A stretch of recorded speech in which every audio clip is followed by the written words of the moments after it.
The Problem with Right-to-Work Laws by Logan Albright, an audio Mises Daily narrated by Robert Hale.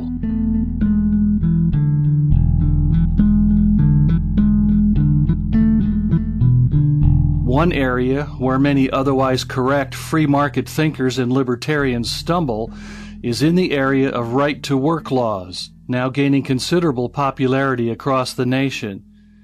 These laws come in a variety of forms, but in most cases, a state that adopts right-to-work laws makes it illegal for employers to require union membership as a condition of employment. So far, 24 states have adopted these laws, and the state legislature in Missouri has plans to make that state a right-to-work state sometime early next year. Right-to-work laws are attractive to some because they help undercut the monopoly powers granted to labor unions by government.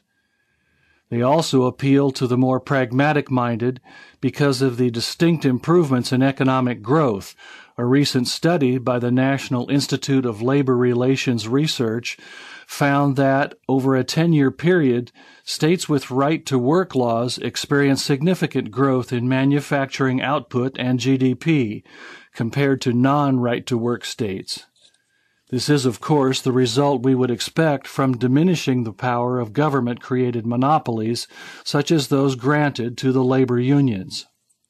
But utilitarian concerns aside, free market advocates must ask whether these laws are the right way to reduce government power and whether they satisfy the moral and ethical criteria at the root of free market and libertarian thought. Is it right to restrict the freedom to contract in order to counteract existing restrictions on that same freedom? Peter Greaves has already ably demonstrated why a free market is preferable to right-to-work laws, as has Milton Friedman in his celebrated volume Capitalism and Freedom, although much of the latter's position is unfortunately rooted in an appeal to misguided antitrust laws. Their arguments will not be repeated here, and few libertarians now dispute the superiority of free trade to a protectionist right-to-work system. Nevertheless, many still argue that this is a false dichotomy.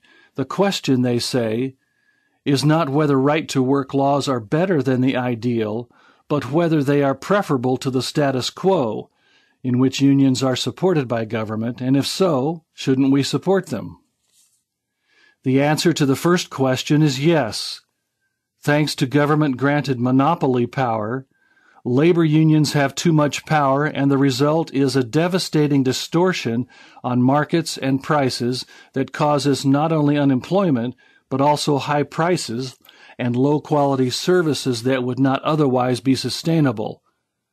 To the second question, however, I am forced to respond with an emphatic no. But why? If government-supported labor unions distorts markets and causes economic pain, why shouldn't free market advocates support laws that limit those powers? First of all, incremental efforts need to go in the right direction. While right to work seems like a step in the right direction because it improves labor conditions and more closely simulates the free market than does the status quo, this is an illusion. In fact, these laws are steps in the wrong direction by favoring more regulation over less, more laws over fewer. They are a tacit concession that government mandates can solve our problems and that employers cannot be trusted to run their enterprises without government intervention. As free market advocates, on the other hand, we have an obligation to uphold the ideal of no government intervention in markets, and to always support fewer interventions whenever we have the opportunity. Using government intervention as a means to reduce government intervention is methodologically unsound and logically contradictory.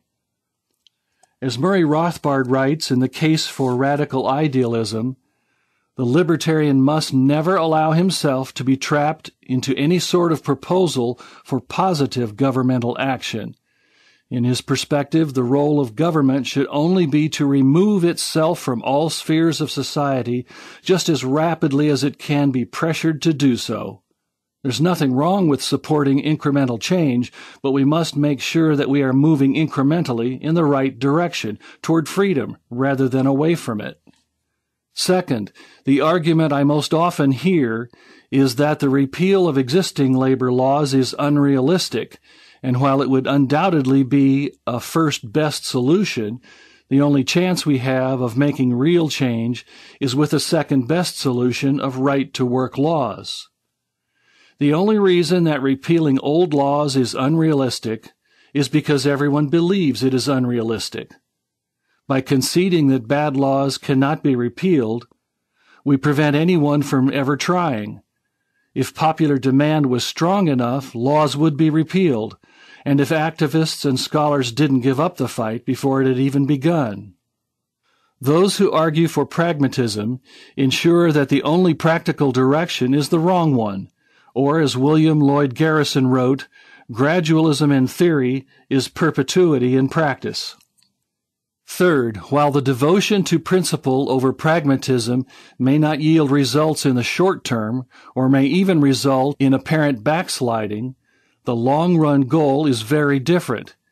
To be successful, we have to have consistent and defensible principles and continually stand up to support them.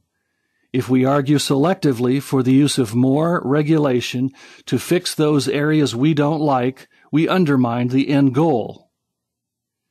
If we are going to apply the theory that two wrongs make a right when it comes to government, we should also be arguing for mandates, forcing doctors to hand out more prescriptions to combat the supply problems created by medical licensure and drug prohibition. Of course, such a law would be obvious nonsense, but the analogous situation with labor laws seems to cloud the mind of even the most dedicated libertarians. We cannot fix bad laws by enacting more bad laws. They must be made visible for all to see and then uprooted, one at a time if necessary, until they are gone. Only by not compromising on these principles can we ever hope to achieve them. The Mises Institute hopes you have enjoyed this audio Mises Daily. For a world of free market literature, media, and discussion, visit Mises.org.